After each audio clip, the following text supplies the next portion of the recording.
light and heat. Time to take a stand, boys. Time to make a choice. Time to find our courage. Time to be deployed.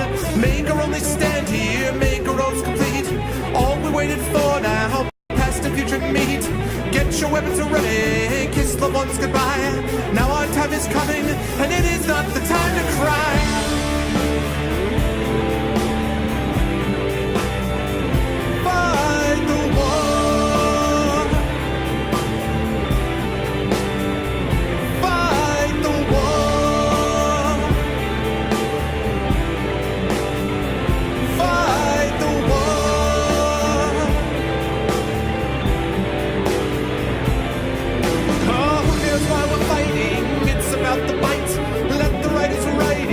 Settle wrong from right. In the time of conflict, when the bullets fly, in the space of seconds, a life you cannot buy. Face the facts before you, face the simple truth. We're hopelessly outnumbered, it's tragic but it's true. Make your last formation, take the final road. Now it's time for endings, now it's time to go.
Sirens fade off into the distance. Oh yeah, what's going on, everyone? Hello, Arvanauts. Welcome to a Thursday night stream. How is everyone doing? I hope everyone is doing well. It is lovely to see all you wonderful people. And yeah, we are here for the conclusion, I think, the epic conclusion of Pillars of Eternity, and I am looking forward to it. I hope everyone is doing well, but let me say hi to everybody here. I will do so. Witcher 3, almost. What's next after Pillars? It will be probably The Witcher 3. It's good to see everybody. It is May 14th here, about 9:45 in the big city. And yeah, I'm looking forward to tonight. Should be a fun stream. A couple bits of information. First of all, about things to help out the stream. You guys know the drill. !CTT will help tweet out the stream, or hitting that video share button underneath the window would be a big help. !ArvTube will get you to my YouTube channel, where you can see all of the previous broadcasts of the show, highlights, and things like that. I did make a highlight, by the way, of the Ridiculo fight. That's what I'm going to call it, the Ridiculo fight. Not ridiculous, Ridiculo. I'm going to do a thing of the Ridiculo fight on YouTube, but I did it already on Twitch. I just haven't had a chance to export it to YouTube, but you can find it there, and it was silly. I think it was like a 25-minute fight. Anyway, so that's how you can find out the past broadcast there. And then last, of course, Steam group, which will get you on to the Steam group, the Arvanaut Steam group, where we will hang out and talk about stuff in between streams streams, of course, and it is always much appreciated to have you guys joining up with that. And of course, last but certainly not least, thank you for the ARV site. Thank you, Burner, for all the info. Is exclamation point ARV Treon, as Burner has been kind enough to put up, and you will be able to see what we've got right there. And as you can see, we are currently sitting at 20 patrons, $177 per month, which is pretty awesome considering I only launched this 2 streams ago. So thank you guys so much. If you haven't already done so and are able to support it, it certainly would be much appreciated. We are only $23 away from the ability to have you guys pick a game that I will play. Not complete necessarily, not finished, but I will play. So we're only $23 away. If you've ever wanted to have me play a game and I've always been like, this is your chance, except for, you know, a horror game, which I will veto. But other games, of course, this is your chance to do it. So again, any support you can give to the Patreon would be much appreciated. Tonight we finish up with Pillars of Eternity. If I have time left over, depending on how fast it takes, I may either do a couple of like pads, the endless pads, or I may try to get into Legend of Heroes Trails in the Sky, because I want to kind of get that wrapped. I would love to get this and that wrapped in time for The Witcher 3 next week. So we will say Alien Isolation, no veto. No! Satulvo. But anyway, so I'd like to get that done because, of course, starting Tuesday of next week, it is time for The Witcher. So I'm looking forward to that. Let me say hi to everybody first of all. Hello to those of you who are in here to begin. Vakin, Sping, Roix, Diddy, Mr. Wonders, Messiah, Fram, and of course my wonderful mods, Thorg, Satobo, Dragon, Burner, and Apples. Lovely to see all of you wonderful people. And yeah, good to see all you guys. All right, let us get rid of... Let's get rid of this. Let's get rid of this. And on we go with that. Hello, everyone. Welcome. Good to see everybody. I hope everyone is having a lovely day. Today, in addition to my Whalers hat, I am also wearing a Newcastle United. This is Sting's favorite soccer team. A Newcastle United soccer jersey. That is my jersey of choice. And Satobo, since you are here, my friend, this one is for you. I would like you all to see... This is not exactly an unboxing because I unboxed it. I have not had a chance to set up the monitor this yet. I'm going to have to set this up, probably not tonight. I'll probably do it tomorrow before my Friday stream. But I just got this in the mail from Newegg.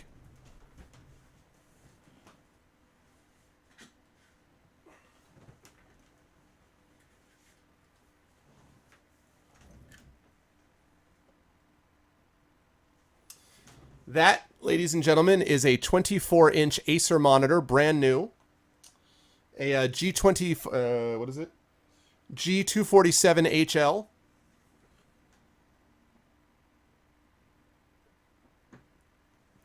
And I would like you to note, by the way, please notice the bezel, or lack thereof. That, people, is no freaking bezel. As Satobo can tell you, I have quite a bezel on my current monitor. This thing, though... Yeah. This thing was on sale for $120. So you will be happy to know that thanks to the Patreon support, technically I did this before I actually got the Patreon money in my account, so I'm technically jumping ahead a little bit, but I wanted to do it for The Witcher. This is for that, so there is hope. So no more complaining about goofy resolutions. That is the case. Yes.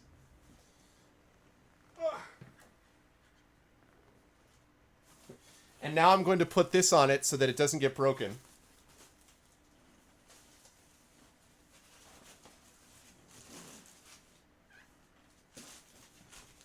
Yeah, so I'm excited. See, the thing is, I don't know how to do a monitor hookup stream. That's the problem. Because to do a monitor hookup stream, I'd actually need to see you guys. You know what I mean? Like, I need to see it. The other thing that was strange that came with this is... Here, let me show you guys this. So it came with, like, a power cable, right? But the only video cable, and it doesn't matter because I have these anyway, it has an HDMI input, it has a DVI-D input, which is what this current one has. But here's the weird thing. It also has... Stupid foam pieces, come on. The only video cable it came with is... Wait for it. I'll get this off in a minute. Is this. It's a VGA cable. Is this a common thing? Like, is that normally what we do now is VGA? I was just like, okay. I mean, I guess if you're using it for your laptop or whatever, but I was kind of like... Really? I mean, I have a VGA hookup on this monitor I have right now, but this monitor I have is like 8 years old. So I was kind of like, all right, that's different. It's a different matter. But,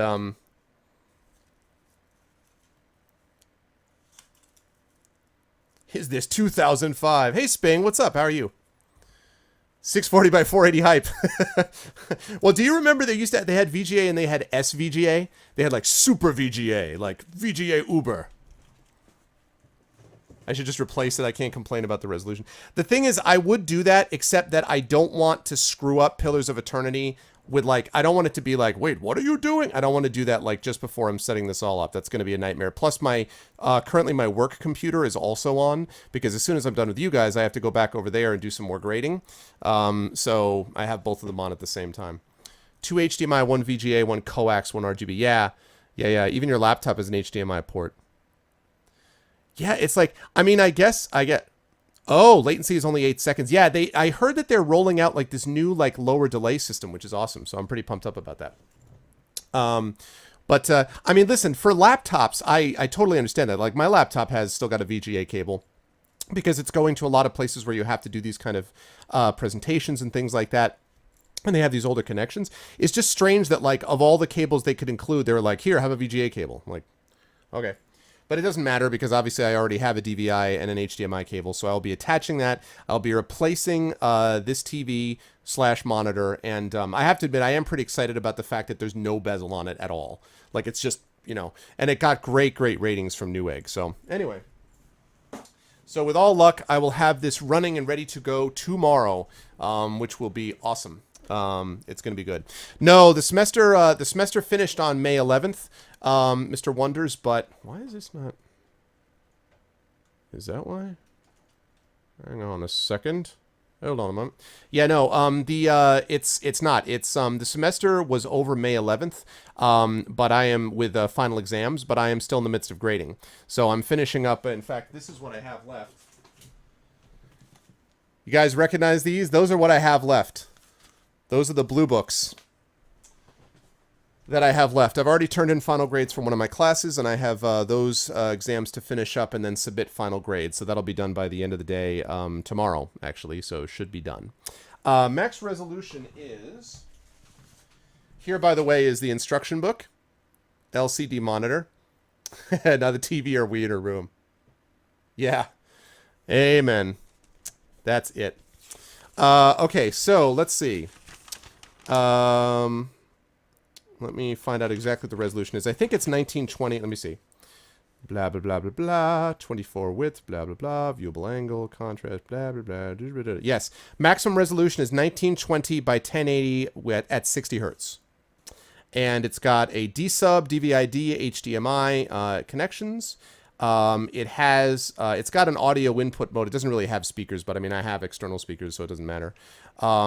It's actually really light too. Like this TV that I have on here is a lot heavier. This is lighter and thinner. And what finally convinced me was when, Satobo mentioned that he was just like, but you're going to hurt your eyes looking at a resolution like the one you're looking at all the time. So I'm like, you know, you're right.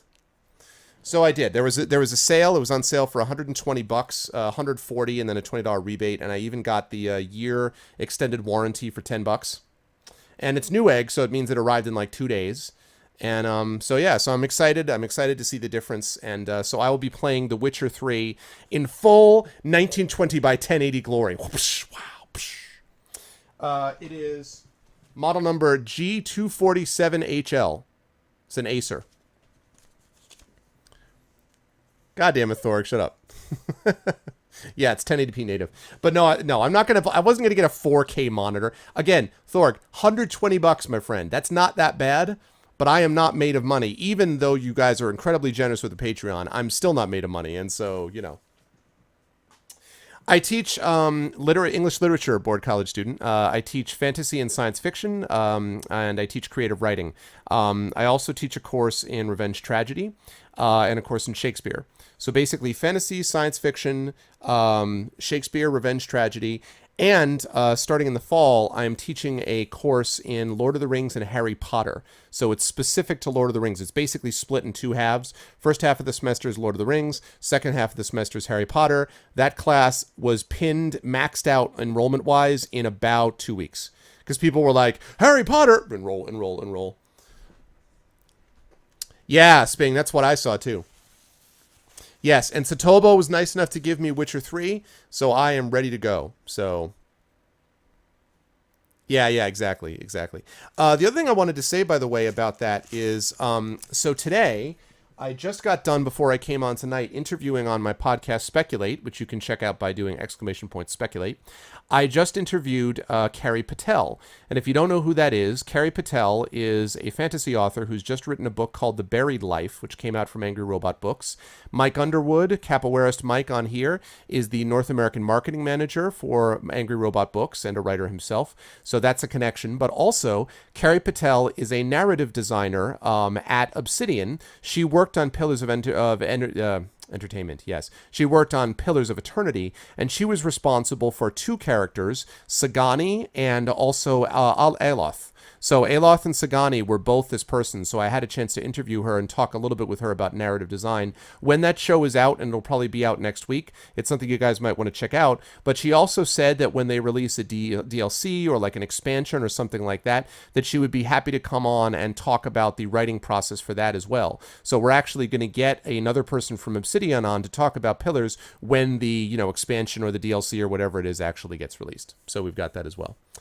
Huge Lord of the Rings fan. Nice, college student. Yeah. That's nice. Yeah. Well, Lord of the Rings, actually, I mean, in a lot of ways I did it because I thought it was sort of bookending the 20th century. The most important fantasy figure clearly in the early 20th century is J.R.R. Tolkien. He's the one who basically sets up the field from a Western point of view. And then the person who sort of advances the field and gets people excited about it again is the person who publishes at the very end of the 20th century. And that, of course, is J.K. Rowling. So you put those two things together, and I thought there was kind of a nice fit. Plus, it gave me a chance to get Potter into a class. And I've concluded that I just have to start doing that all the time. Like on my podcast, if you mention Pat Rothfuss, download numbers are like, right? So I just have to do that in this. I just have to be like, I have a literature class, blah, blah, blah, and Harry Potter. And people will be like, Harry Potter, most popular ever. You have a book to read? Nice. I like it. You got Super Saver shipping on Amazon? Oh, no. Oh, no, Thorg. Thorg, you have been so unlucky with the shipping, man. The last few games, you have been so unlucky. Please take it online. I'm sorry, Dragon. I'm sorry, man. I wish. The enrollment has actually been lagging on some of these, too. The Harry Potter course, capped immediately. But the science fiction course has been really slow in enrollment, and I don't know why. This past fall, or the past spring, I should say, this semester that's just ending now, I had 32 people registered for my night course in fantasy fiction, which is a lot. Normally, you don't get that many for a night course, but I had 32 students. And I told them about the course in the fall, and I'm like, it's the same time slot, it's Monday nights, blah, blah, blah. Like nobody basically was enrolling from the class, and I'm like, why? And then it occurred to me, I'm like, how many of you are graduating this, in May? And 29 of them raised their hands. So basically the entire class are seniors. They're all graduating. And that's why none of them are going on to the class in the fall. They're like, I'd love to take it, but I'm graduated. And I was just like, oh man. The Eye of Argon is the real bookend of the 20th century. Yes, that is true. So the way that works is, I wish, college. So yeah, the way it works is I'm probably going to be teaching, I'm going to teach the Lord of the Rings in the first half of the semester. So, Fellowship of the Ring, Two Towers, and Return of the King. And then in the second half of the semester, I'm not going to have time, and I don't really want to do the entire Harry Potter series. So I'm definitely going to thank you for the follow, Fauci. Thank you very much for the follow. I appreciate it, Fauci. Welcome to the Arbonauts. But I'm going to do probably the first 3 or 4 books. I think I'll be able to fit that in. Because you got to remember that to get these in, it's probably going to take a couple of weeks per book. So if I take a couple of weeks for each of the first 3 books in Lord of the Rings, plus a week to basically introduce the class, that's 7 weeks. That's half a semester right there. Because usually a semester is about 14 weeks.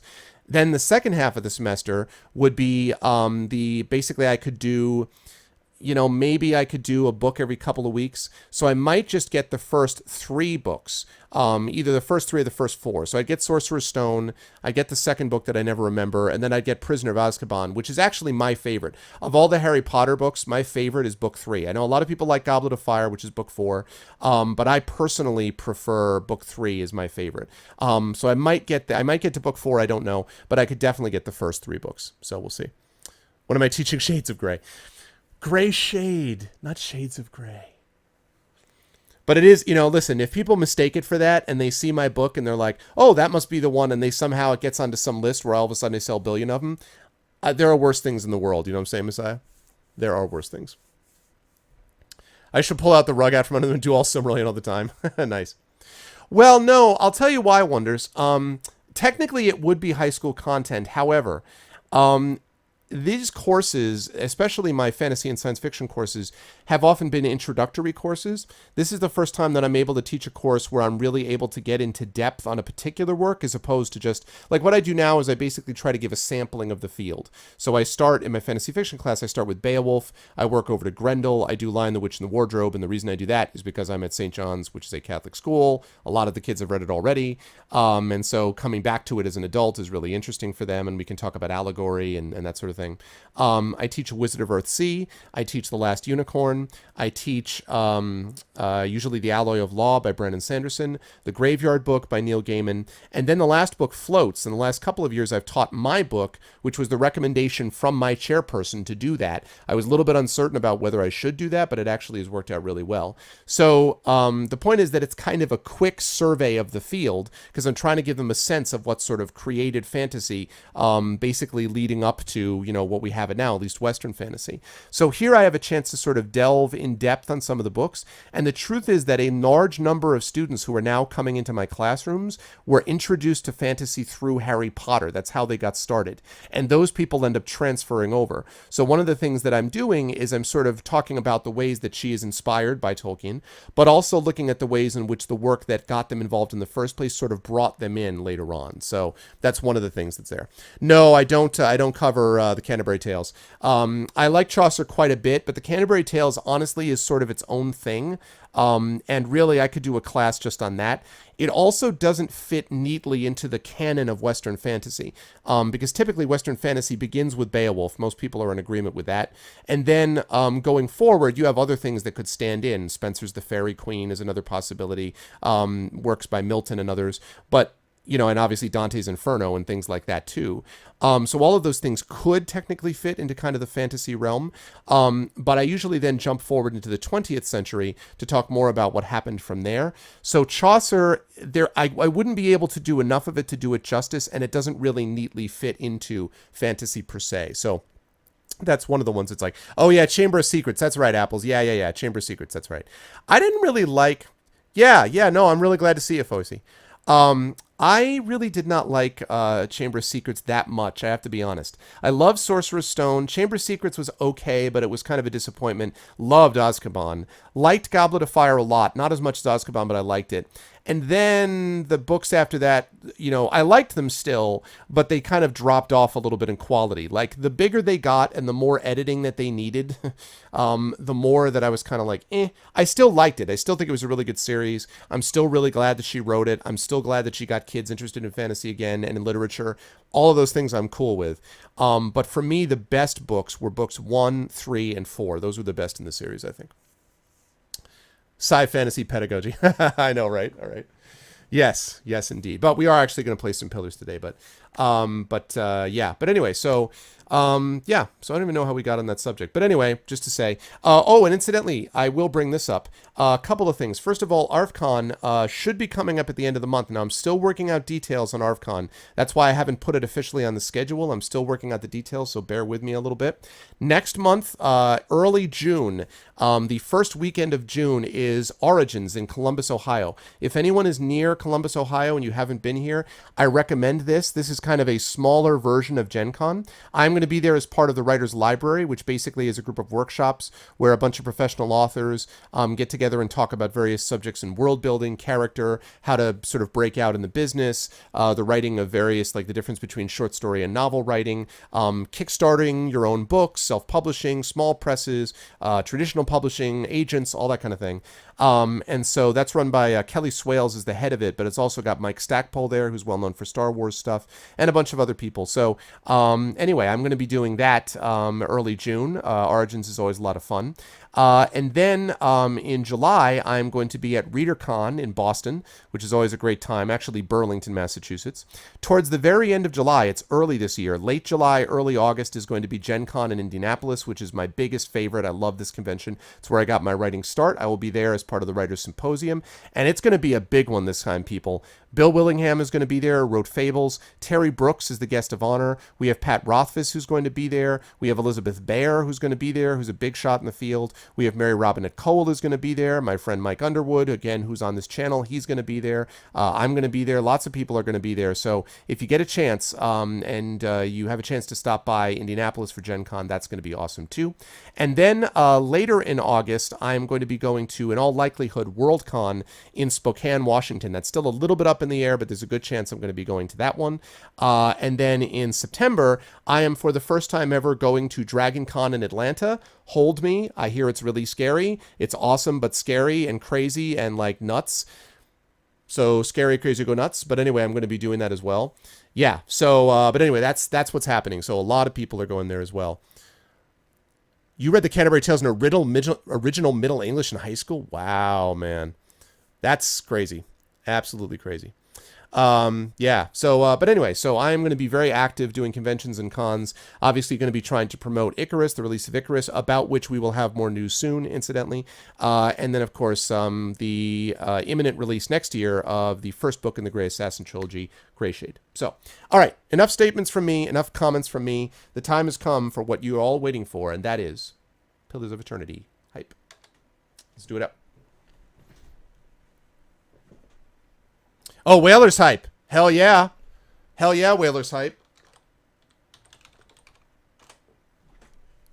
Bring back the whale. Yeah, I'm looking forward to that. That should be fun. Should be a good time. Yeah, and there's going to be other people there too. Kat Rambo, who you guys may not have heard of, but she's a fairly well-known writer and, you know, in the field. So good stuff. I like Shannara too. I know, you know, now it's fair that Shannara is much more of a sort of Tolkien clone than other books that are claimed to be Tolkien clones.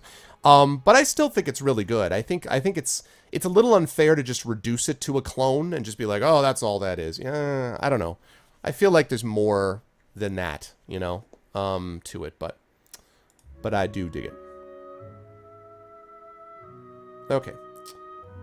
In fact, one of the guys I was talking to, I mentioned that I had Carrie Patel on tonight. I also had Josh Vogt on, and Josh Vogt has actually written books for Paizo. His first book is called The Forge of Ashes. It releases this month from Paizo, Pathfinder, obviously, at the same time that his other debut novel called Enter the Janitor, which is like Jim Butcher meets Ghostbusters meets Maintenance Engineers. It's really wacky. Is coming out this month from Wordfire Books. And I'm going to be on panels, a couple panels with Josh at Gen Con as well. So a lot of good stuff. What's up, Red Lear? Yeah, I'm psyched to see how things go with the monitor too. Right, Thorg? Oh my god, man. You speak the truth, sir. No, let's go to Tampa because they clearly were clamoring for hockey. Although I don't know if anybody saw, I watched some of Game 7 of the Rangers game. I'm not a Rangers fan. I'm not really a hockey fan. I watch some playoff hockey here and there, but honestly, my heart belongs to the Whalers, so. ES2 to completion. I don't know. I'm at the last part. Like, I'm in the last dungeon, so I don't know. A couple hours, I guess, Bing, I would say. A few hours. I don't know for sure, but I would guess like 3-ish hours, maybe? I don't actually know. And nobody tell me if you know, because I want to figure it out myself.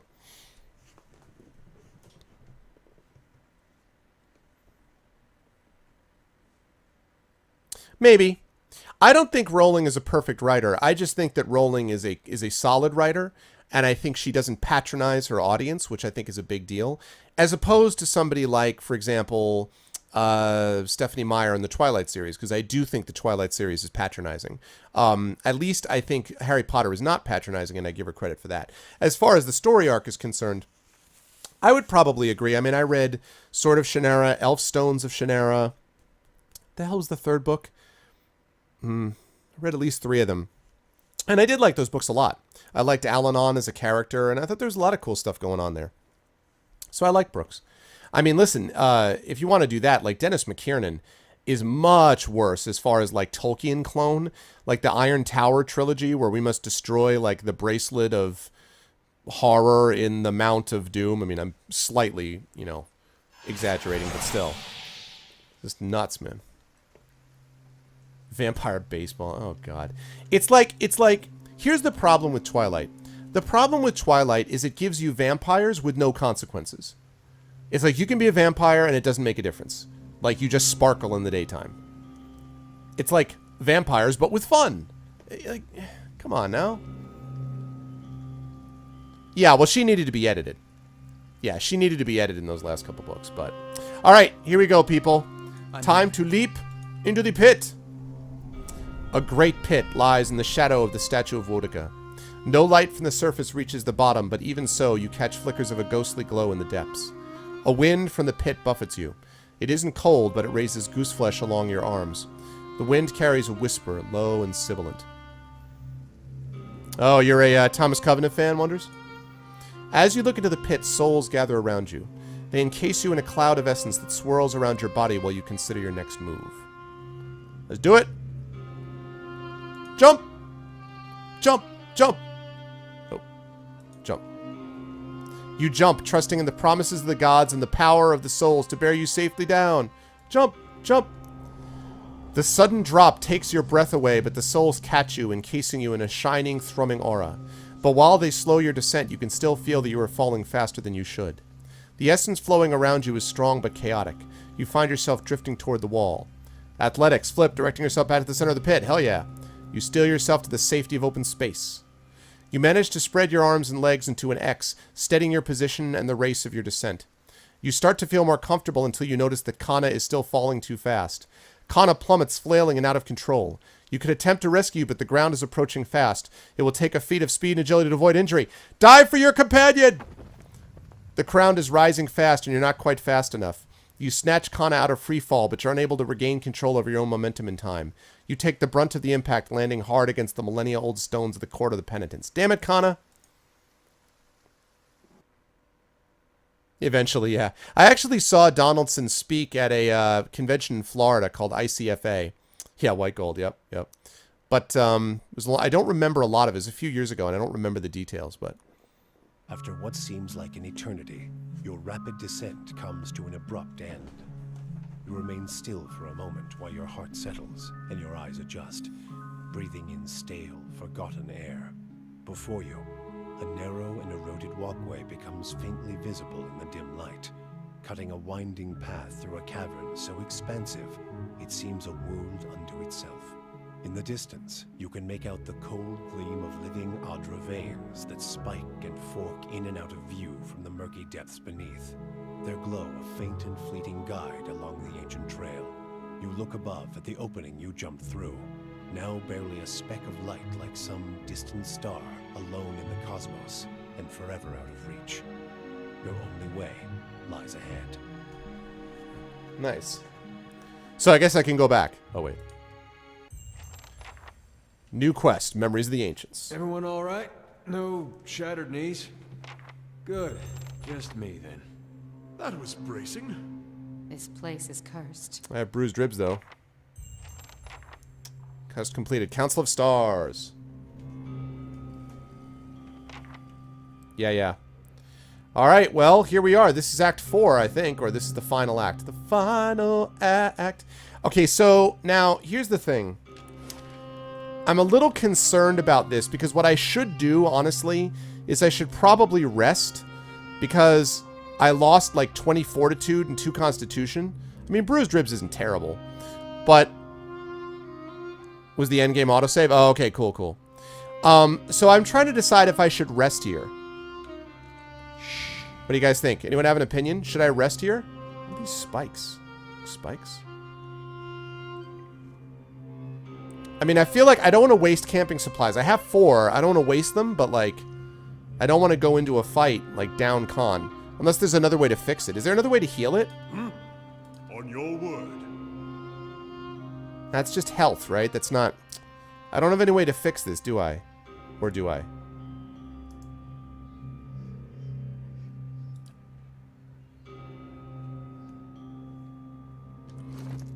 Yeah, I'm trying to think if there's like a way... Do I have anything that can fix this? No reason not to rest? Okay.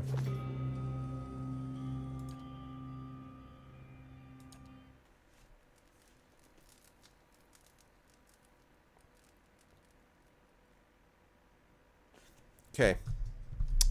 Bruised ribs saved. Alright. I have 3 camping supplies left. That should be enough, I hope. Alrighty. Yep, there it is. Pre-end game. That's the save that you were talking about. Alright. Let's save over that.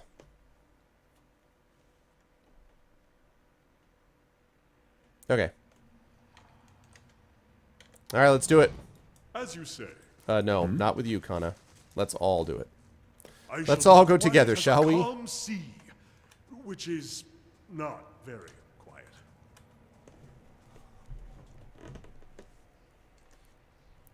It's a bad call I have the autosave.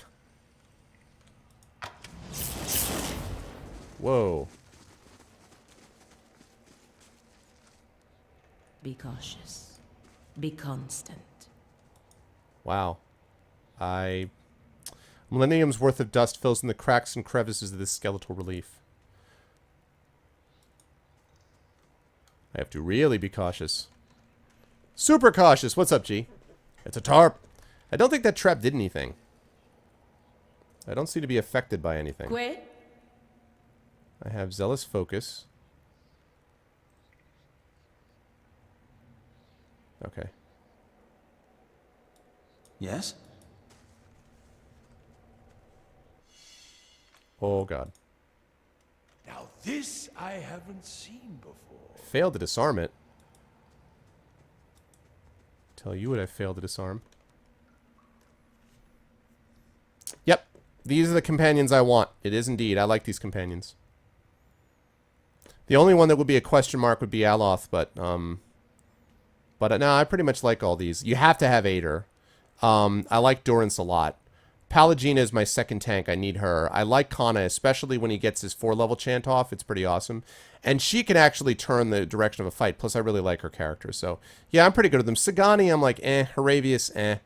And, you know, that just leaves Aloth. And Aloth I might do, but not enough to get rid of anyone in here.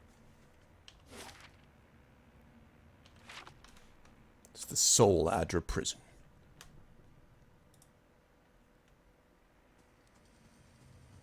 Whoa. Oh, look, shades.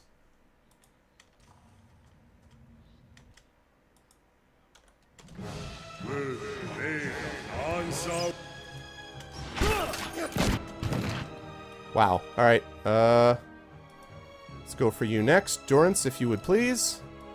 Debuff. Okay. How about an accuracy focus, please? And do that. No problem. You guys deal with them. You guys deal with them. Go! Alright. Let's see.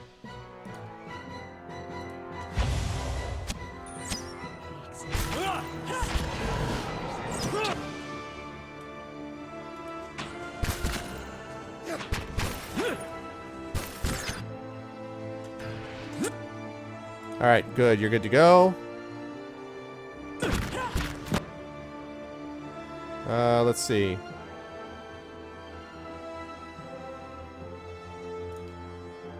I want to see if he can get to 5. Can he get to 5? Yes, he can. Ladies and gentlemen, the Drake! Say hello to Drake! Oh, he just showed up for 2 seconds. What's up, Demise? How you doing, man?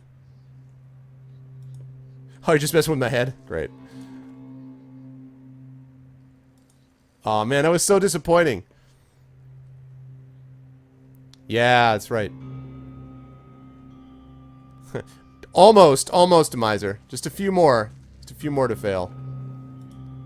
The pillar tugs at your essence. A pulse from the world itself moves through it. Okay.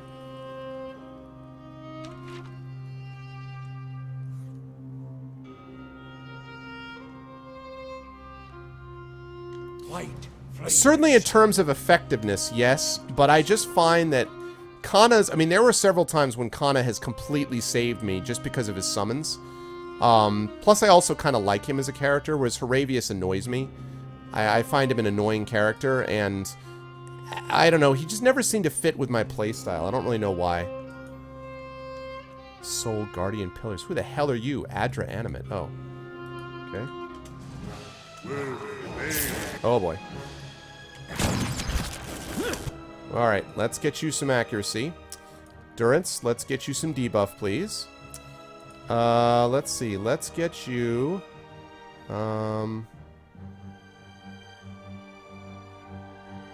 Let's get you Flames of Devotion. Let's see. Let's mark you for death. And let's get you on my side. And break.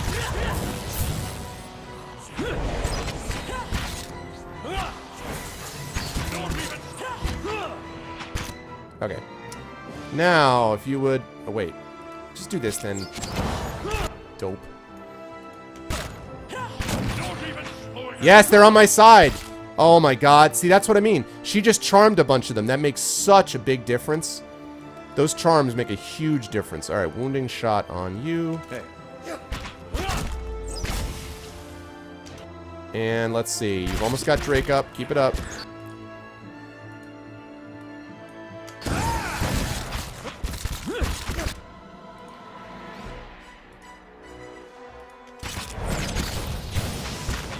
There we go. What was I saying before? Ladies and gentlemen, say hello to the Drake!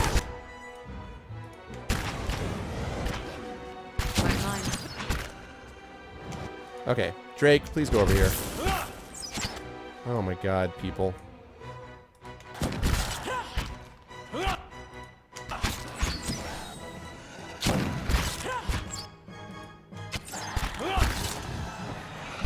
There we go. Alright. Oh no, wait a minute.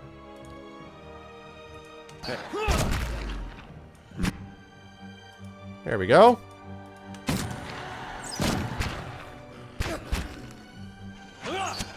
What's up, Trendane? Eternal Pillows.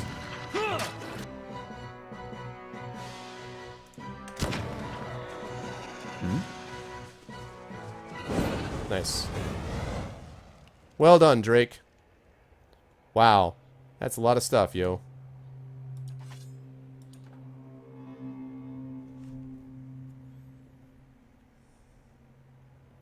Herbert.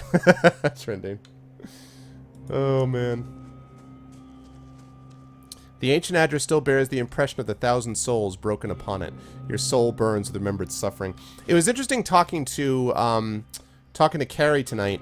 For those of you who came in late, I interviewed Carrie Patel on my Speculate podcast. Carrie Patel is a narrative designer for Obsidian and worked on this game, and she was responsible for the Aloth and Sagani characters and also NPCs and stuff like that. But it's interesting hearing her talk about how much she had specifically looked for a company that had a focus on narrative. She wanted to get into games, but she wanted to do it with a narrative focus, and Obsidian was the place that she wanted to go. So... as it turned out, it was the place that kind of fit the bill. But talking to her about what she saw as narrative design and what the point of it was interesting, I thought. And what does the flame reveal? And what does the flame reveal? Does the flame reveal a trapped chest?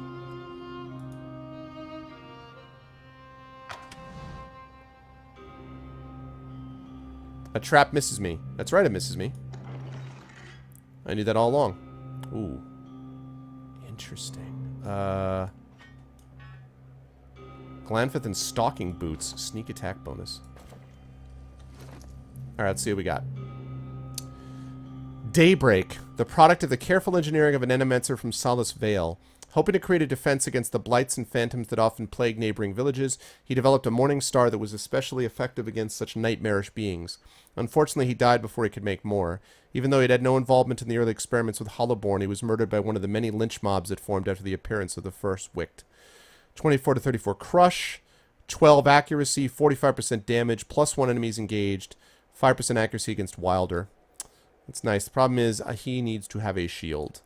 None of my people use two-handed weapons except for the ones with pistols and except for Arvin, and Arvin is not going to be changing up for a Morningstar. All right, 10% damage to flank targets. That's interesting. Flanked targets. No. No. Hell no. Not going to change that up. No. That might actually be more useful.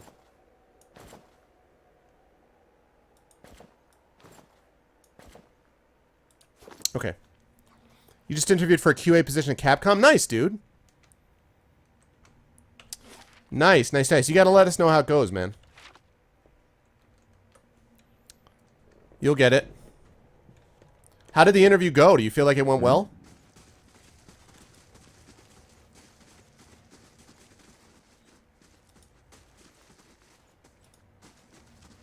Okay. Let's save it, and on we go. Slowly now. Yes. Speaking of, like, Legend of Heroes Trails in the Sky, which is like, oh my god, so much dialogue.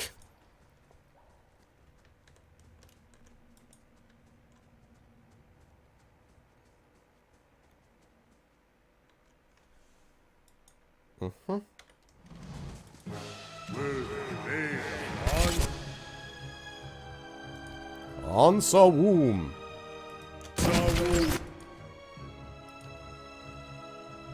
Okay, you, if you would please. Hurry up, hurry up, hurry up.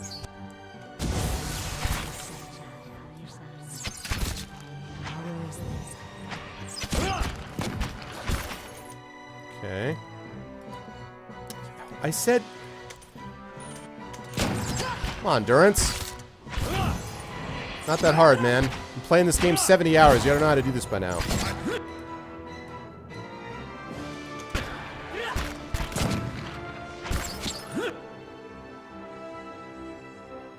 Let's see.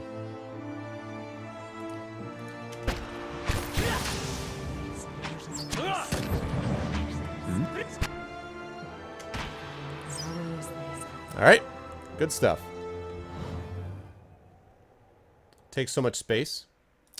Yeah, that's a good point. I could probably reduce that a little bit. It is a little large. There we go, G. A little better? I want to be able to see it later on, but... There we go. That might be a little better. Sorry. Cool. Alright. Right. What the hell is that? Oh yeah, shattered animate armor. I wonder who shattered that armor. Sure.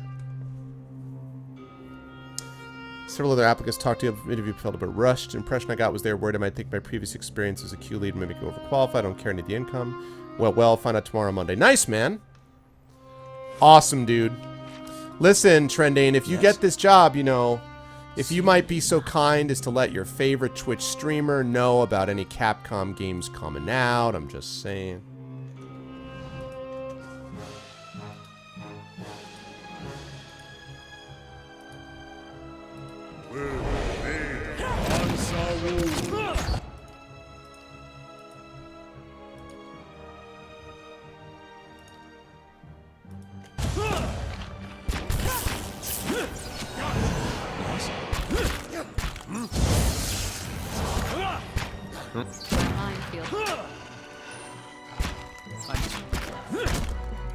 Marked for death.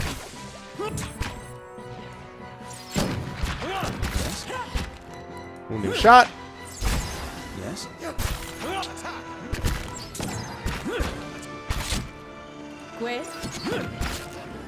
Go get them. Knockdown. Wounding shot. My mind feels sharp as steel. On your word. It's going to be too late for this, but Drake. Hi, Drake. Bye, Drake. Such a shame.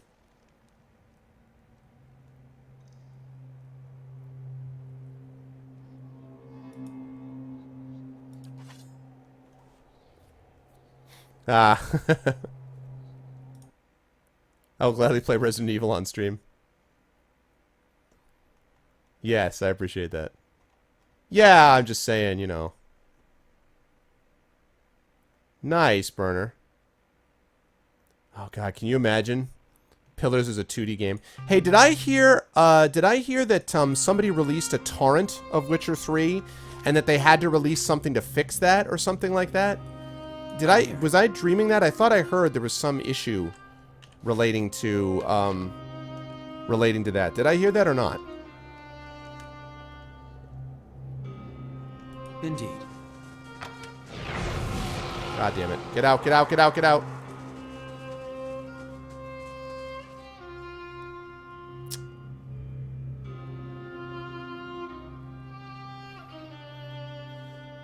Tremendous work there, Durance. Way to step up to the mechanics plate there, boss. Hello? Hello? Yeah. But, you know, remember, too, I mean, like, Messiah, of all the companies we know, CD Projekt is sort of in the best shape. By the way, does anyone happen to know, this is sort of a random question, does anyone know if the original author of The Witcher, Satobo had to leave, I think, but if anyone happens to know, the original author of The Witcher, whose name now is, well, it's Andrzej Sapkowski? Anyway, I wonder if he speaks English. Because I was wondering if there was a chance, obviously he doesn't write in English, he writes in Polish, but I was wondering if there was a way that I could get him on stream with the CD Projekt guys. I would love to see if that could happen. I don't know if it could, but it would be pretty cool if I could somehow manage that. That's right, Andrzej Sapkowski. I don't know if that would be possible, but... Yes?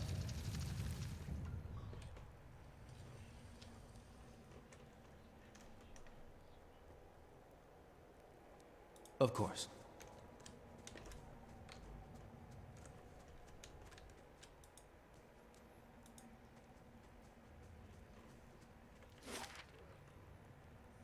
Another Soul Adra prison. Whoa, what?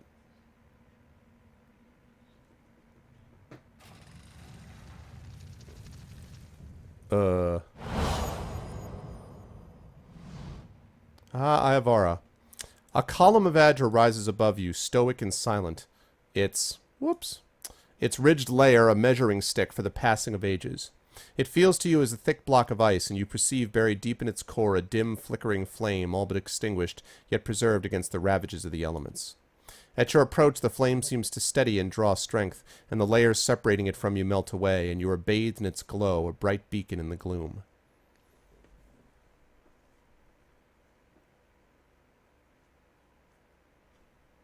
What's mean? Andre Sabas. Yeah, I hear you, Dragon. Hey, congratulations, Lego. That's awesome, man. Hey, what's up, Memo? What's going on, dude? Good to see you. Good to see everyone tonight. The glow seems to fade as though you would adjust it to its intensity, and where it was, Ayavara seeps into existence, an idyllic shade hovering above the moist prison floor. Though ageless, she appears somehow different to you now. A slight stoop to her carriage, perhaps, or a trace of sunkenness in her eyes. There is a broad scar across her face, fibrous and wormy where flames once lapped, unhealed even in death. My old pupil. You are a welcome sight, but a worrying one as well.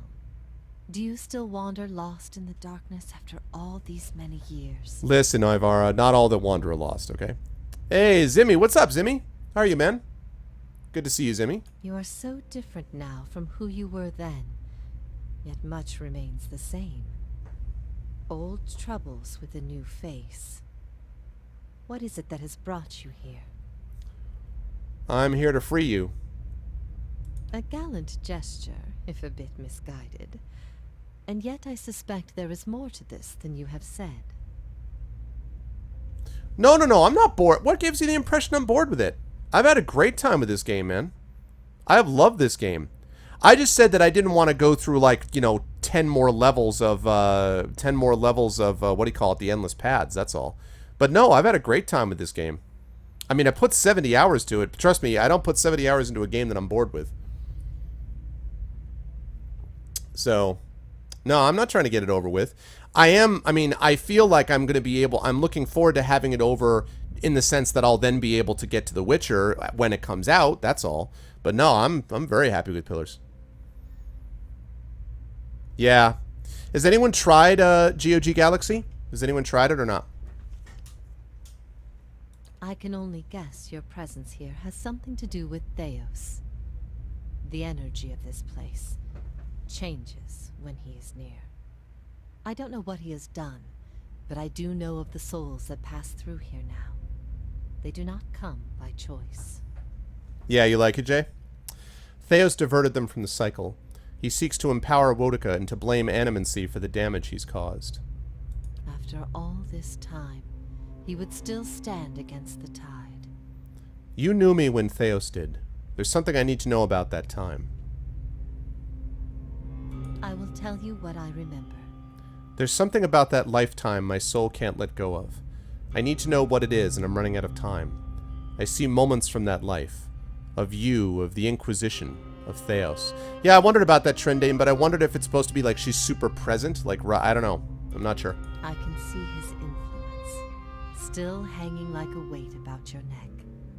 So it always was. He had inspired something in you. We spoke of him the last time you were here also. The last time? Is this like a Planescape Nameless One deal, or I keep living over the same life? It was just after the trial. You were agitated. I think because you started to consider that what I was teaching may have been true. And what was that? Ayavara's mouth tightens and her brow furrows a look of pity. Her eyes shift back and forth between each of yours as if looking for something that would help her decide whether to speak. That the gods aren't real.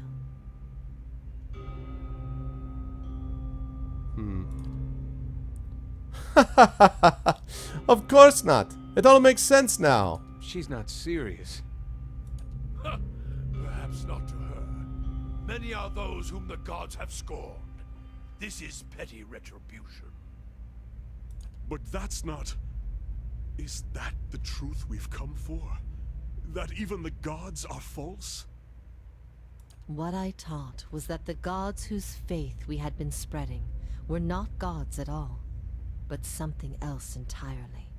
Something created by people. Who created these gods and for what? Right, Thor?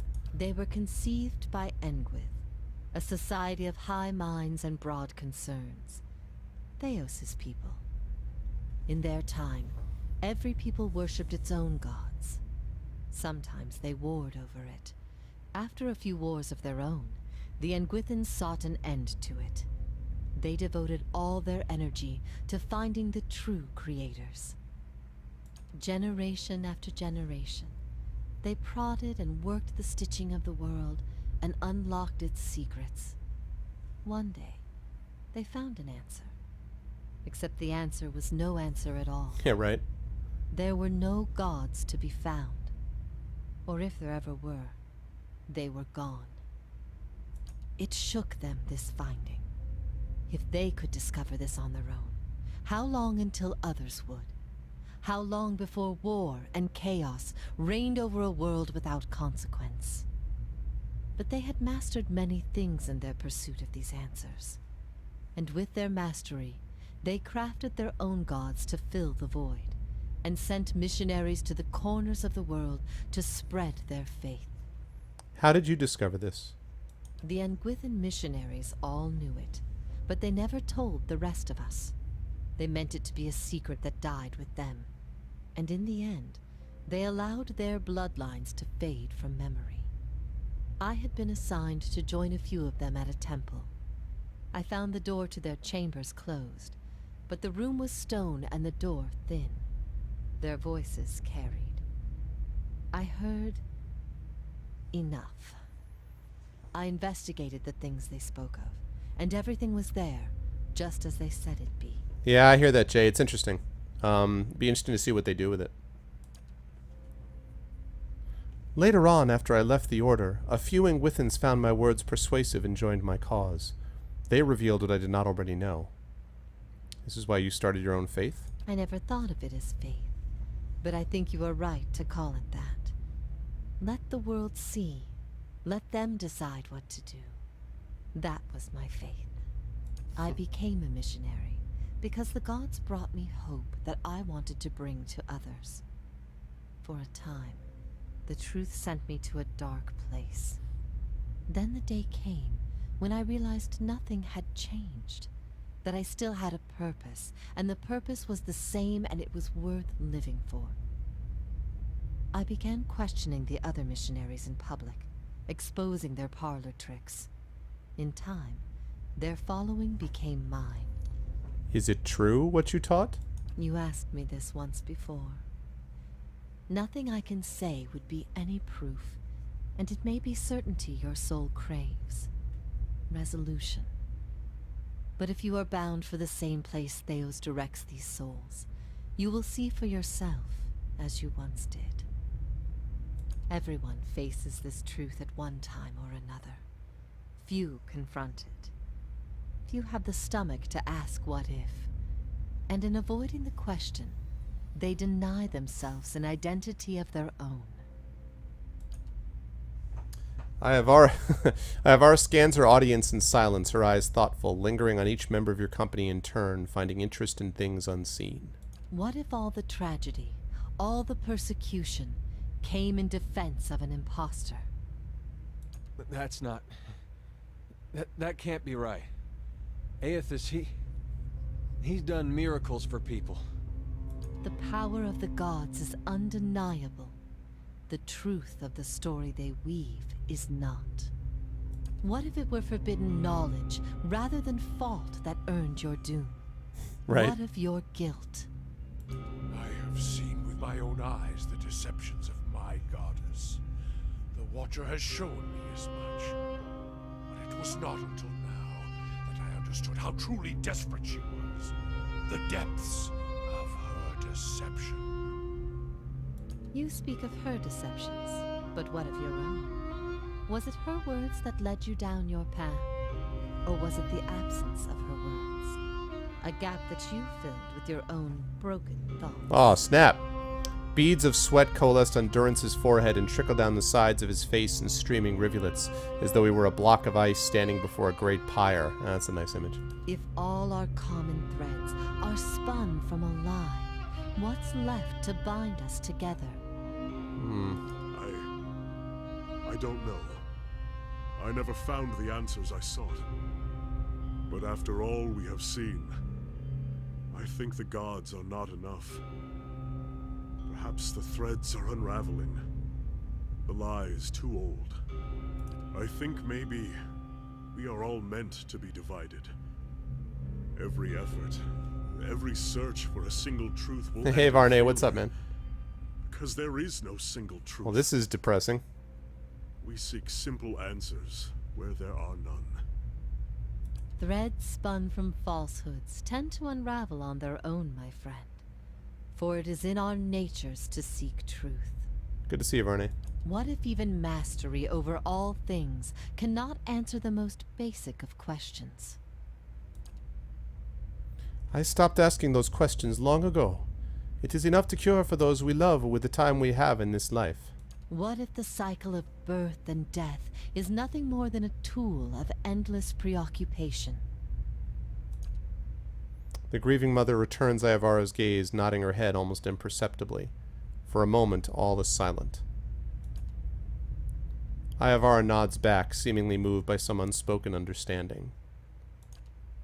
You feel the weight of Iavara's translucent eyes upon your soul. What if we can be assured of nothing? Only value is the things we create ourselves. This right here is the humanist option. This is really the conflict that exists in John Gardner's book Grendel, is this very discussion. So the only value is the things we create ourselves. That's the humanist position. We'd best build our own strength so we can bear it. That's probably the naturalist position. Only when we cease to exist as beings can peace be found. That's the suicidal option. The questions that have always posed more value than the answers. There's other things to be said about that. Then the fewer people who realize that, the better. All we can do is endure. I don't know.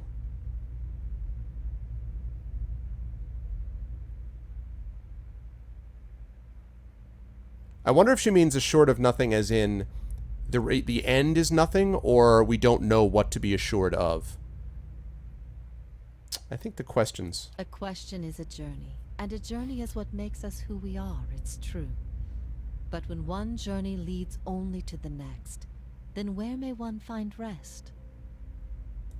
I ask these things not to trouble you, but to show why they must be confronted. No answer is simple, but somewhere between them all lies a truth so beautiful, not even a god could conceive it. Do we not owe ourselves a chance to find our part in it? Oh, man. We do. Even without assurances, there's still truth. No, people need to know that things happen for a reason. A fabricated reason is better than none at all. I don't think it makes much difference either way.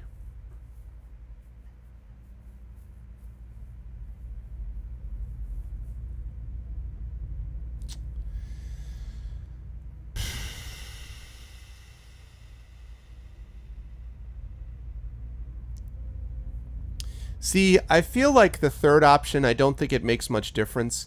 I feel like that Obsidian thinks that that's the give up option. But to me, that's kind of the option that, well, I mean, of course it makes a difference, but it's like,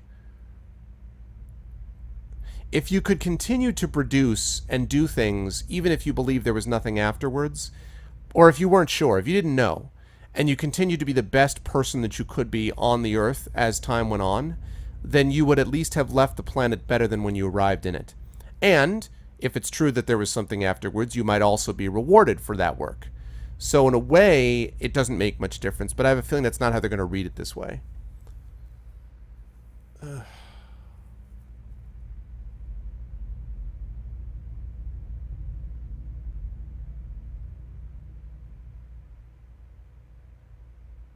going to say 2. That is the thinking that has shaped the world, for better or worse. I've been alone here with my thoughts for so long now. I've found peace with my failures, and with my punishment. I no longer curse fate for what might have been.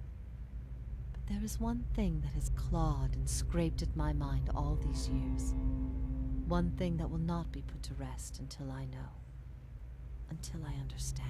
For the first time, hints of doubt trace her serene visage. I need to know why you chose to remain with the Inquisition, even after you'd learned the truth. Do you remember? As she asks, the memory springs to her mind immediately as though it had just happened. Oh my god. Sorry, there are no assurances. Haha, no. Your teachings were a threat to all I believed in.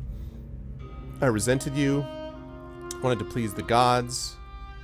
No. Your capture brought me glory. No. I was afraid of what Theos might do to me if I didn't agree to do it. No. I don't think I had a reason, I just did it. No. No assurances. No. So 1, 2...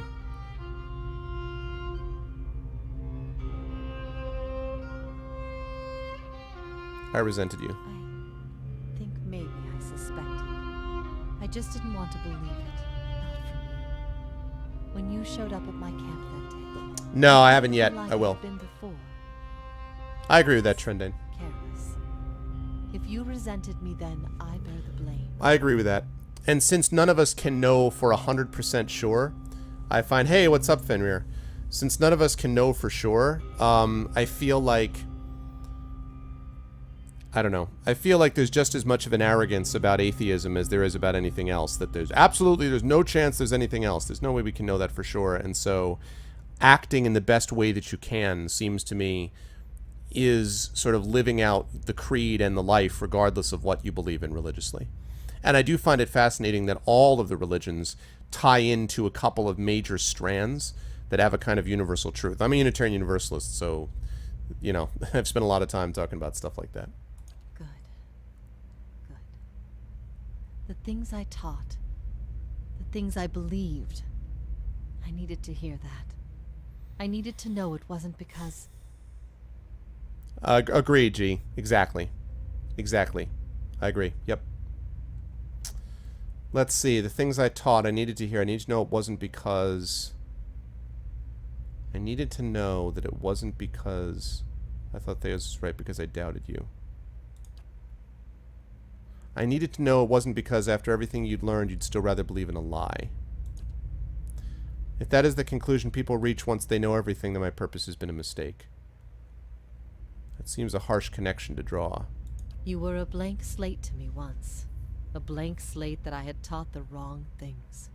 I'd given you a false faith. I had to know I could undo what I had done. Redirect you to embrace the truth. You know what? How about stop using me as a pawn and let me find my own way, lady? You had heard both sides, seen everything. If not you, then who? You're never going to be able to convince everyone of anything, true or not. There will always be dissent. Boom. I expected dissent. But I needed to know that true faith would prevail. Perhaps I've been wrong to place so much importance on one person. Nice, Trendane. It was all I could do to feel like there was an answer.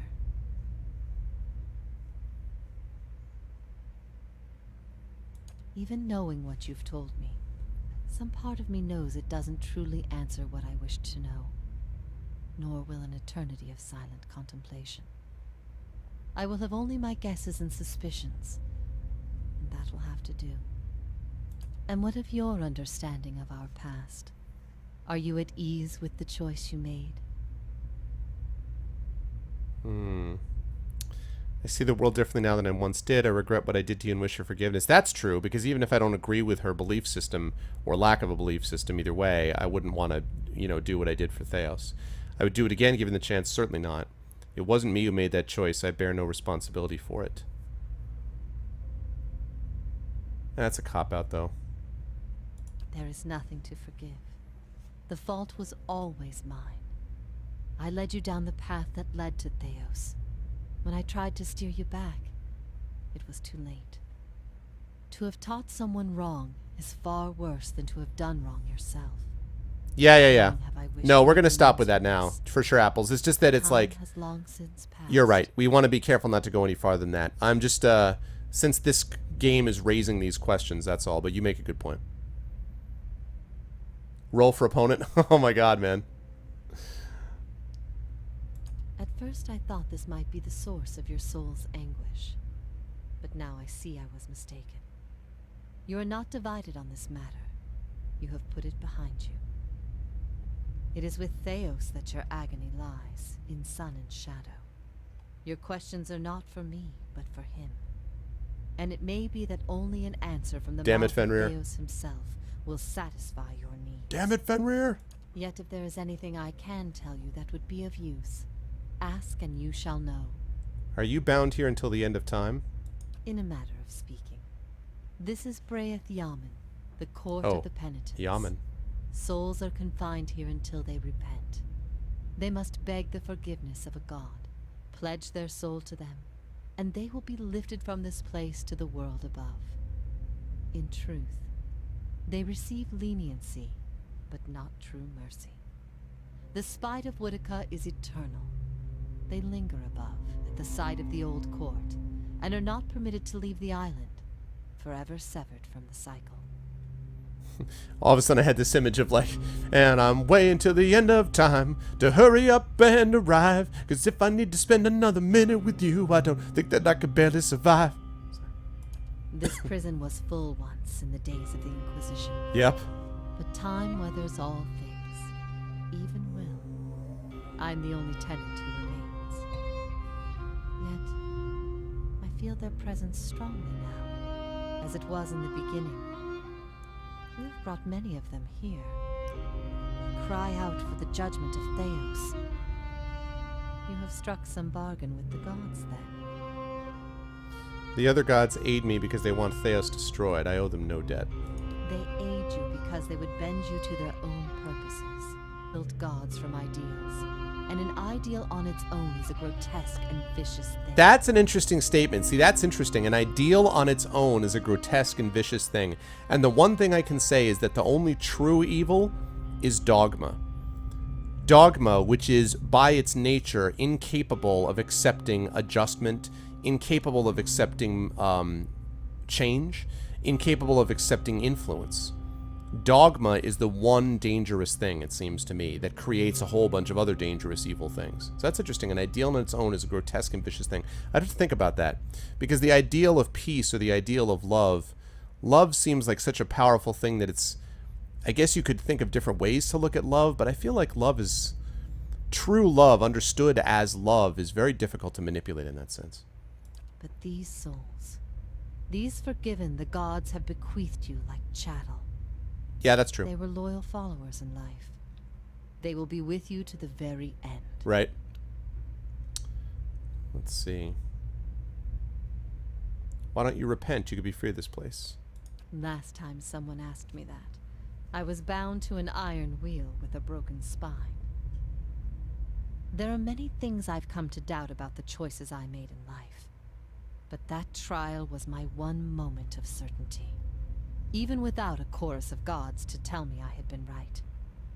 The gods need to be reminded that we have a spirit, and that spirit is proof against their power. They have the power to manipulate and confuse and ruin us, but not to change our will. I will remain here until the world crumbles and fades from existence, with joy in my heart, knowing I've shown them what they truly are. Well, there's nothing wrong with her will. I bet, you know what? I bet Iovara wouldn't fail charm, like, will saves like they're going out of style. I feel like Iovara would be like, no, you're not going to charm me. This place, Sun and Shadow, what is it? I could tell you what I believe, but again, it would be no proof. I have only what I have seen and what others have told me about it. There is only one man who can tell you now, who knows it to a certainty, and you shall face him soon enough. I will leave you to see it for yourself, make your own judgments. Better for your soul that way, I think. How is it you speak, Adiran? I speak no language now but the wordless expressions of the spirit. It is through my connection to you that I am able to draw upon your words and form them as my own. Do you know what it is I need from Theos? I could not say for sure. But you have been to Sun and Shadow before, and it came at a crossroads in your life, when much of what you knew had been upended. I have to believe it will come to you there. Your concerns then were of loyalty and trust and the gods. Everything I told you seemed to send you further into doubt. Yeah, there's definitely a I mean, I know what she's getting at, Serum. Like, I understand, but it feels like... There's a certain point where I don't know that there's much of a difference or a distinction between the gods and these creatures that are a whole lot like gods. You know what I mean? His words mattered to you when you knew him then. After you and I spoke, you went immediately to seek him out. Perhaps you simply sought confirmation from the man you trusted. If something from that time still troubles you, it may be something he told you then, or refused to tell you. He keeps secrets better than any in this world. Why has Theos done all this? He cares only for the secret he keeps locked away. He destroys anyone who might discover it, no matter their chances. That's why he's always favored Woedica. It isn't in her love of promises or justice. It's her disregard for the rules. Her willingness to do what is necessary. To Theos, she's not a deity, but an ally with which to conspire. When her power waxes, she does as she pleases with this realm, as well as hers. And she wants that secret guarded as much as he. If Theos succeeds, there will be a shift in the balance of power among the gods. Woedica was vanquished once, when the other gods decided she had gone too far, and her power diminished. With this infusion, there is no telling what she will do. The only certainty is that there will be chaos in their realm, as well as ours. Sort of like a reverse Prothean thing going on, actually. What's up, Law? How you doing, man? I do agree with that, G. Yeah. I agree that humanity does it to itself. Also, humanity can also lift itself up as well. I want to point out that humanity has been capable of preserving itself as much as it has been of destroying itself. And I actually have a theory that there is a kind of species-wide self-preservation instinct which comes into play when we get this close to the edge. The problem is that sometimes that instinct may get... We may not, arrive in time to save us in some cases. Like, we gotta, step it up sometimes. But humanity is not As Gandalf says in Lord of the Rings, there are other forces at work besides the will of evil. And that's the case with humans too. Okay, how can I get Theos to tell me what I need to know? You will not find a more resolute being on all of Eora. There is no offer you could make, nor spell you could cast, nor pain you could inflict that would make him reveal what he hides. But I see you have become a watcher in this life. Perhaps in defeat, when he can no longer defend himself, you might learn something from him. Somewhat. You guys got to remember that whenever you condemn humanity, you guys are a part of humanity too, and this is proof that there's good people in humanity also. Theos will not wait for you. My wife Do and not daughter are catch up pretty to good him human now. beings, You and may they're never part of find humanity him also. again. Let's see. I want to say this first option in the voice of the Emperor. The gods have given me the souls of their forgiven. If you repent, you could join with them. Help me strike the final blow against Theos and take his place by my side. Your defiance here... Okay. Your defiance here is an illusion. You are a slave to their gods, bound to their rules, stuck in their system. Your continued existence is proof of the gods' dominion over all of us. If you hadn't planted doubt in my mind long ago, I'd be living a normal life right now. Before I go repay for this curse, no. Gods have given me the souls they're forgiven. If you repent, you could join with them. Help me strike the final blow against Theos. No, your defiance here is an illusion. You are a slave to the gods, bound to their rules, stuck in their system. Your continued existence...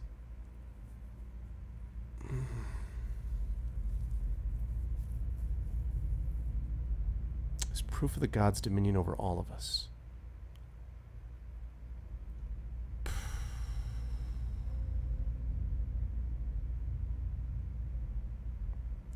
I like 2, but I don't... I like part of 2. But I don't believe that she's stuck in their system or bound. I don't...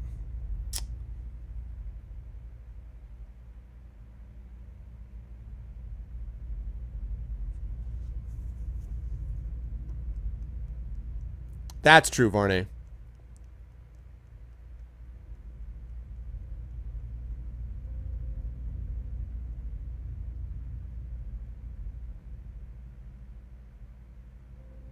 Why am I getting it so bad?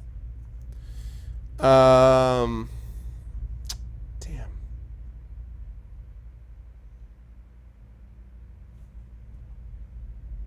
If I repent, all I have done has meant nothing.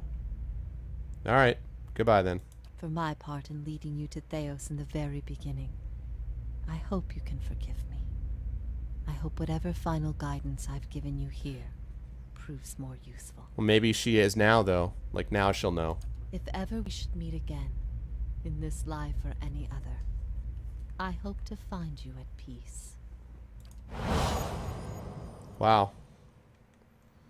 That was kind of no joke.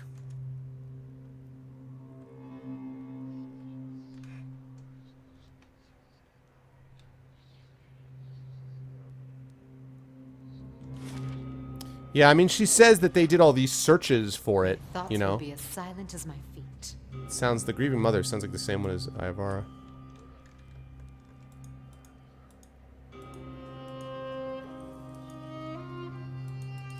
Why am I not?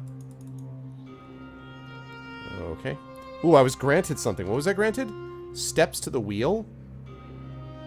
What is steps to the wheel? The Watcher gives his or her foes a glimpse into the afterlife by displacing their souls, momentarily paralyzing them and leaving them sickened. That's horrifying. He's just like, zap! Afterlife. They're like, ah! Oh my god, man. That's creepy. Yes? That's so Baldur's Gate, by the way. Like, gradually gaining those abilities. Super Baldur's Gate. They shall see nothing while I see much. Oh, yes. Carving supplies. So, it's true. The gods are a sham that people have followed for thousands of years.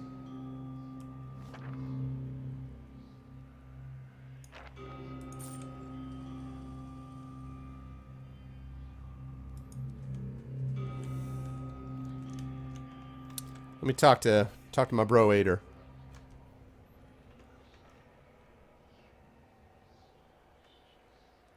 Too soon. Right. Yeah. Doesn't that just beat all? Here I was, wondering all this time whether all these terrible things were people's fault or the gods. Turns out they might be the same thing. Wonder how things would have gone different 15 years ago if the Raid Sarens had been told their god was made in some forge or kiln someplace. Would we still have gone to war?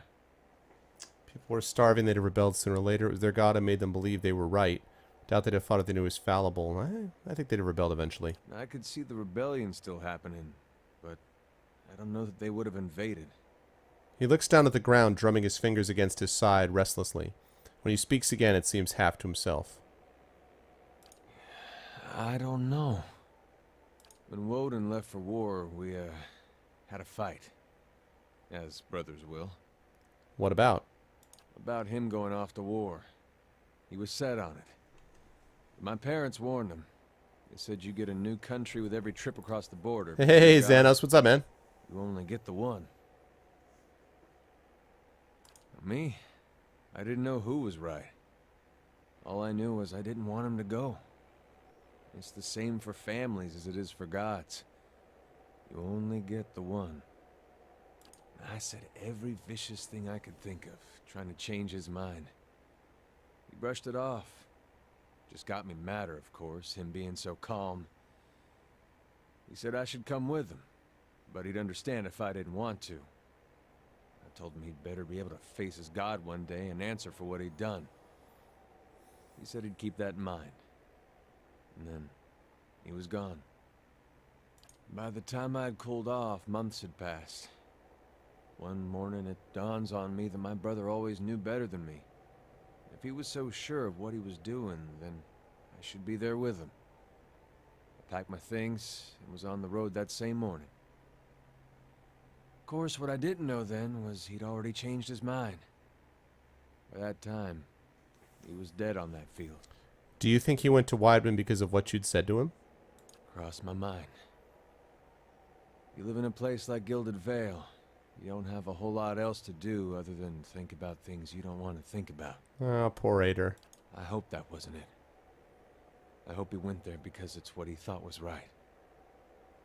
But it seems I'm not meant to know. So if you'd left with him, you'd have known why he changed his mind. If I'd have left with him, we'd both be dead, so I don't know why I bother thinking about it. That's true. He asked me to trust him the day he left.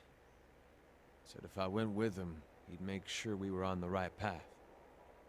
And he deserved that. He deserved that trust from me. Raid Saris is a long way to walk on your own. I think I'd have liked to have been there with him on that journey. Even knowing how it ended. I feel like this guy in the movie should be played by Matthew McConaughey. No, really? That's awesome, man. Still one more mess we gotta straighten out. Good to see you, Xanos. Come on, then. I still owe you one.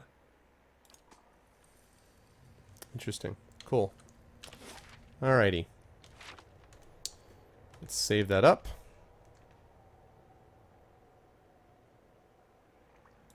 I'm here.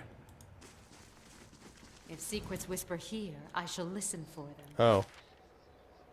That's Sun and Shadow. Oh! Alright, well, let me clear out the rest of this level first. Before we deal with Sun and Shadow.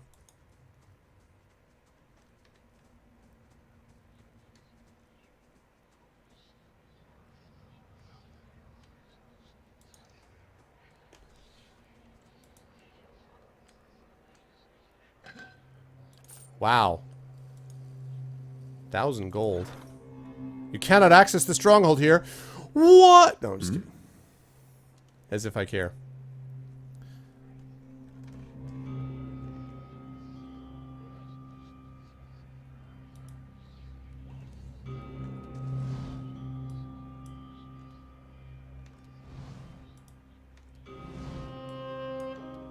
Oh. Margren's fire casts light. Onward! What? I shall. Hi, guys. Oh. Hello, Animat. you would please. Debuff. If you would please. Oh, wait. No. If you would please do that. Aider, if you would please do that. If you would please mark them for death. And if you would please charm the hell out of them.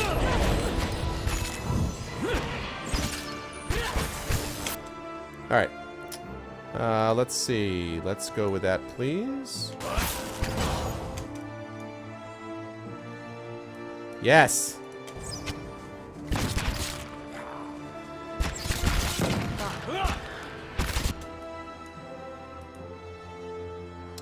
Okay, wounding shot him, please.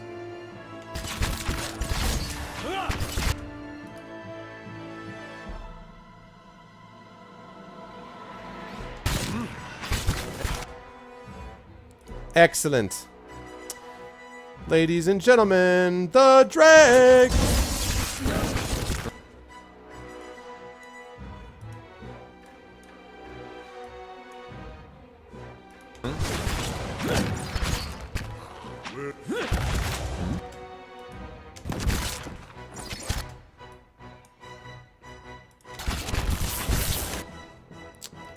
All right.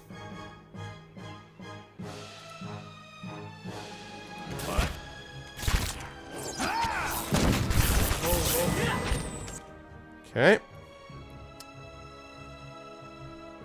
Let's see.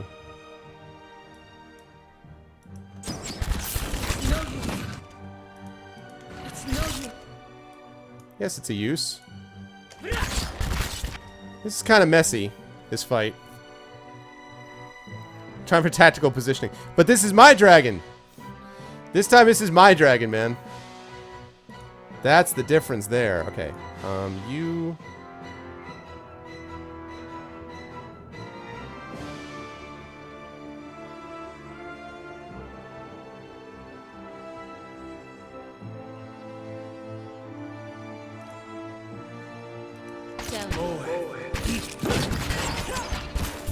Okay.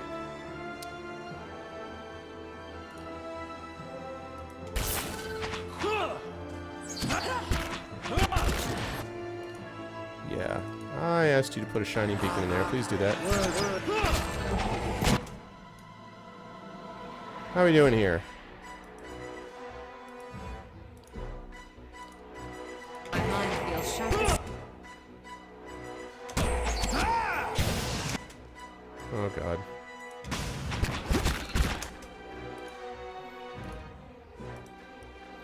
Okay, you've got some more focus going on. Excellent. Let's...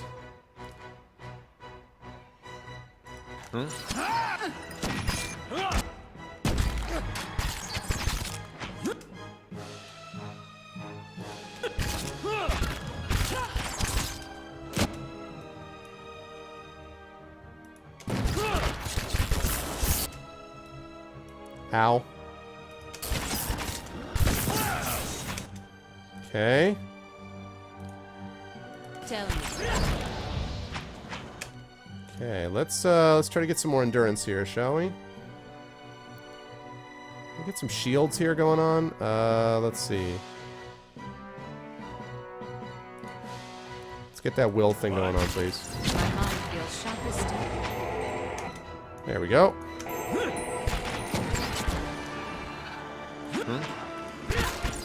Knockdown.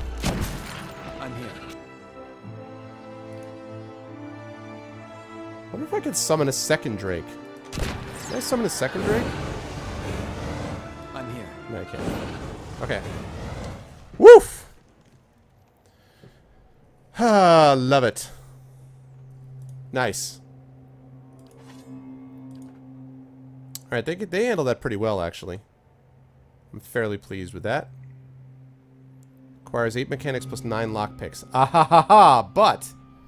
But, you see, I can handle that 8 mechanics because I just found a scroll to do that. What lies this? A simple test. Where is that thing I just got? This thing right here.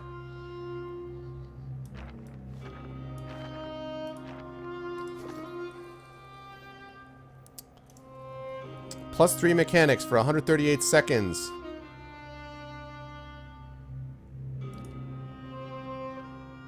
A simple test. Yeah. I got it. What? Exceptional scale armor? The hell is that about? Yes? God bless America, man. Hey, what's up, paramedic? Of course.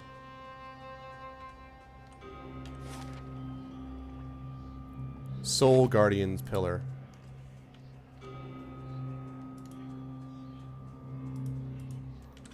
I think I went the easier way to begin with.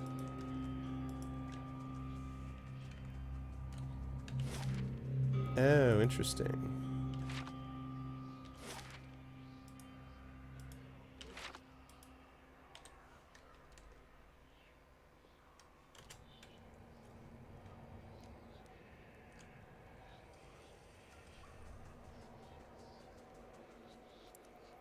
Yeah, so actually I'm curious. I thought they were just rolling it out to partnered streamers on a beta basis. They must have like done really well with it initially.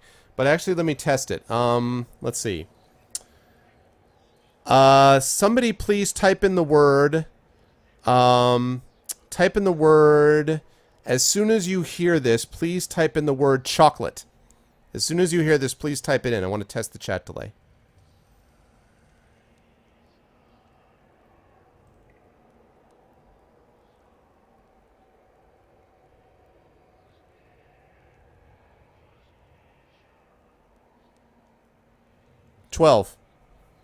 That's 12 seconds on my end. That's pretty good. Flammergast. 12 seconds. That's 12 seconds on my end. That's not bad. That's not bad. I'll take it. If they're going to continue to improve it, that was one of the big issues. So that's been a long-standing issue. Okay. Yes? There's one more. Whoa, whoa, whoa. There's one more big fight over here.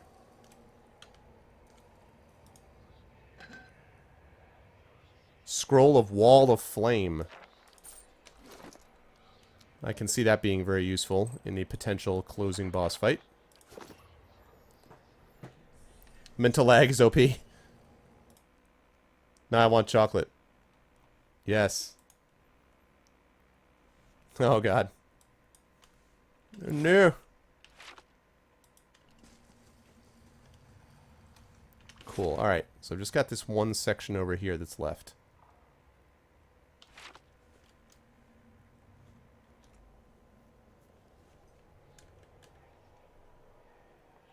Dark chocolate, white chocolate, just the differential.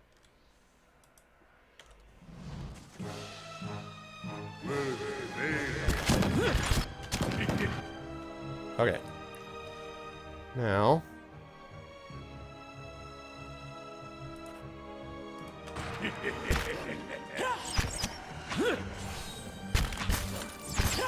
Oh, hey. Hi, Beetle. I did that because I know I'm going to be resting soon, so I wanted to give that a try. Okay, also, I would like to...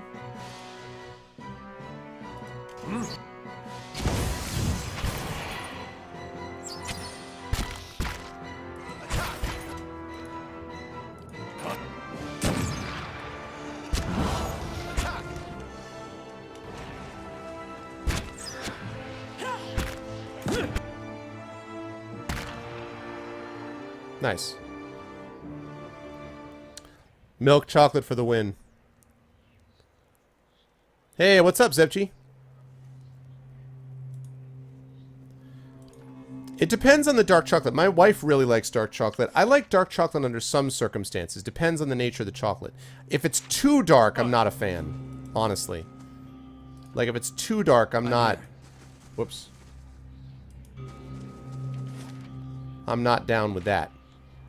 Okay.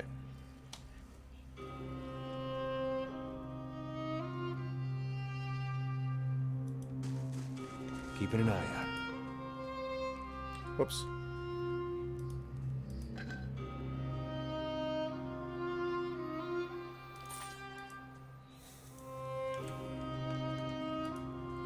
Pillar tugs of your essence again.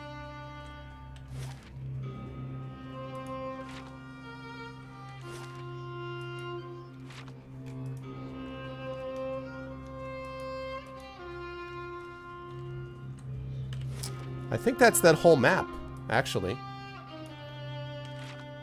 I think that's the whole map. Yep. Alright. It's cleared out. I obviously can't go any further here. Oh. Oh, I thought that was a... I'm here. I thought that was a gap. Okay, I'm dumb. I thought that was a gap. I thought that was like a space I couldn't jump over. Okay. Alright. Sun and Shadow. Here we go. Well, it depends. Right, it depends. Like, my wife really likes dark chocolate, like these biscuits. What the hell are they that I get for her? They have, like, I don't remember what they're called, but they're basically like these cookies, right? And then they have dark chocolate on the top of them, and they have the picture of a knight on the chocolate. I just had these, and I can't remember what they're called. They come in like a box with like a red top.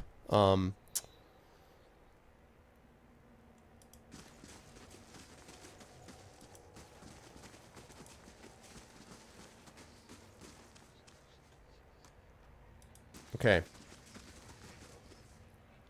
Alright, I think I'm going to take a chance here and rest, because I feel like this may be the end here, or close.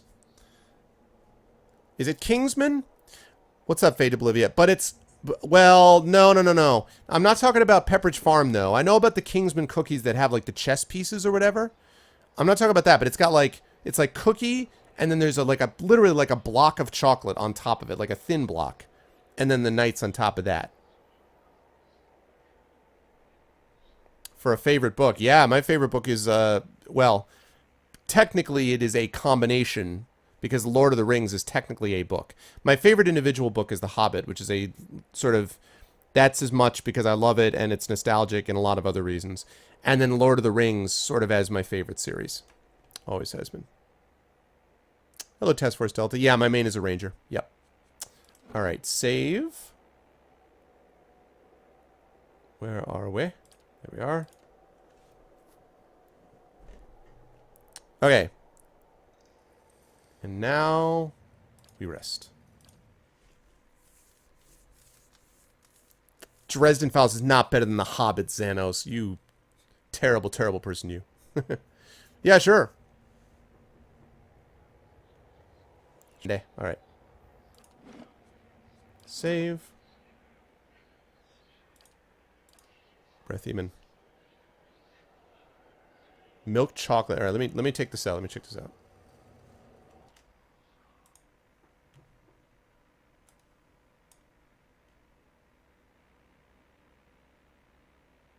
Oh, that looks pretty good. You know, I have to say, okay, here is the coolest chocolate bar I ever got.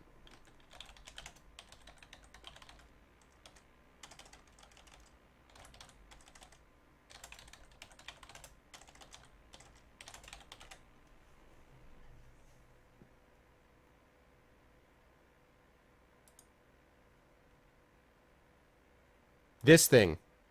All right. Check this out, guys. It is excellent. Cory Doctorow is a good writer. Hey, what's up, Orb Weaver? All right, guys, I'm going to show you this. Here you go. This is just for you, you guys. Just for you. I'm about to show you. My father-in-law gave us this candy bar. And it took us, I would say, a good 6 months to eat it. And you'll understand why when you see it.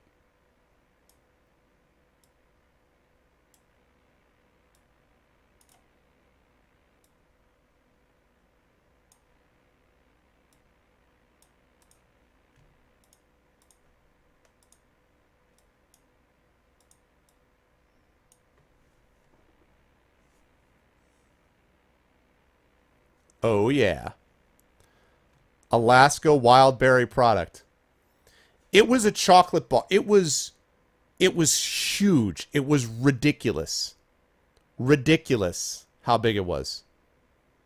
Ridiculous. Like, hey, Zebchi, good to see you, man. This bar was, in fact, I'll tell you how much it was. I'll tell you exactly how much it was. It was... I'm going to the page right now. 5 1/4 pounds. This is 5¼ pounds of our finest, freshest, solid gourmet chocolate made right here in our Alaska Candy Kitchens. All you have to do is choose from velvety rich dark chocolate or lush milk chocolate.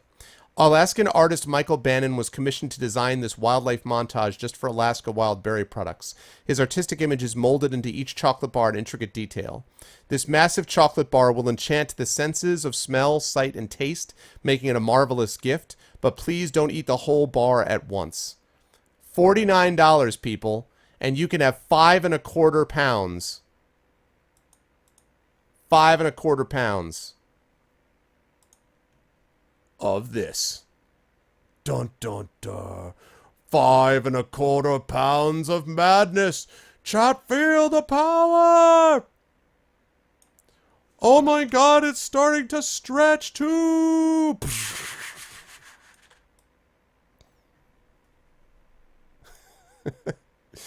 It was damn good. I'll just tell you right now. It was damn good. Yeah, and I don't think you're like 5¼ pounds. Like, oh, 5 pounds. You know how much a 5-pound chocolate bar is? You would die if you ate that all at once, Apples. You would die. 5 pounds. Oh my god. No, no, no, no, no. I pooped it out over the course of many months, probably. That's certainly true. But oh my god, man, that thing was just nuts. Okay. Did I save this? I think I already saved this, but whatever. Do it again.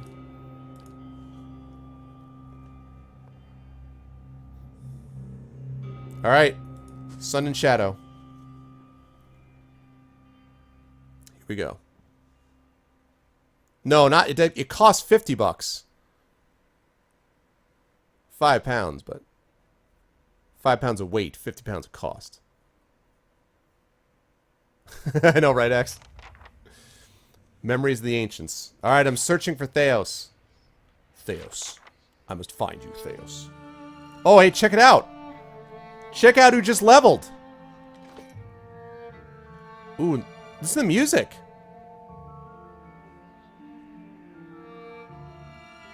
It's music, man.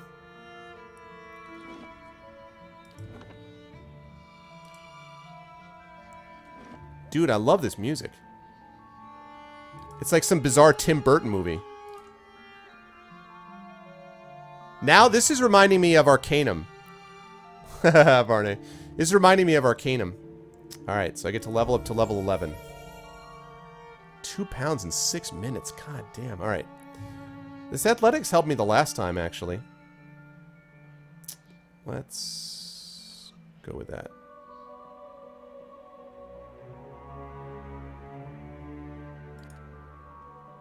Alright, here we go. Ranger abilities. Defensive Bond. Plus 50 defense. Predator's Sense. Plus 50% damage against targets affected by damage over time. Okay, Takedown. Knock it prone, right. Conjures roots from the ground underneath the target, causing them to become stuck. 5 per rest, or maybe. Arrow Sense. Against a portion of his or animal companion's senses and instincts, becoming especially sensitive to incoming ranged attacks. The target deflection. Why, thank you, Trendane. Mackinac, Michigan. Experience the fudge. I have not been to Mackinac, Michigan. Let's see. Plus 15 deflection against